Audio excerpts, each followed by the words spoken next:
স্বামী বিবিকে জিজ্ঞেস করছে, বিবি তোমার জন্য বাজার থেকে কি আনবো? বিবি বলছে, আমার জন্য 2টা পবিত্র চোখ নিয়ে আসবেন। তো বলে, কেন বলেছো এই কথা? বলে, এই চোখ দিয়ে জান্নাতে গেলে আমরা আল্লাহকে দেখব। পৃথিবীতে যদি বর্তমানে 1000 কোটি মানুষ থাকে, 1000 কোটি মানুষের বুড়া আঙ্গুলের মাথা 1000 কোটি রকম।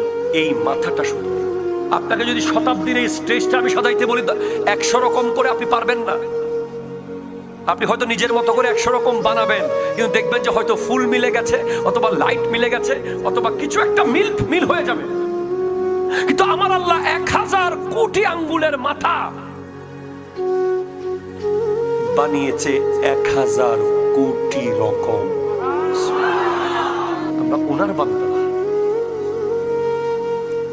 যিনি এক মুহূর্তে রাস্তার ফকিরকে বাদশা বানাতে পারে, যিনি এক মুহূর্তে বাদশাকে ফকির বানিয়ে দিতে পারে, যিনি এক মুহূর্তে আমাকে এখানেই জীবনের শেষ মুহূর্ত করে দিতে পারে। আপনি ওই আল্লাহর সামনে ব্যস্ততা দেখাচ্ছেন, আপনি ওই খোদাকে বলছেন আমি বিজি। আপনি বাবা মার সামনে সিগারেট খান না, আল্লাহর সামনে কেমনে খান? আপনি ভাই বোন বাবা মার সামনে মোবাইলের ভিতরে অশ্লীল ভিডিও দেখেন না, আল্লাহর সামনে কেমনে দেখেন? আপনি বাপ মার সামনে বেগানা মেয়ের সাথে কথা বলেন না, আল্লাহর সামনে কেমনে বলেন? তার মানে আপনি এখনো আপনার রবকে চিনেন না।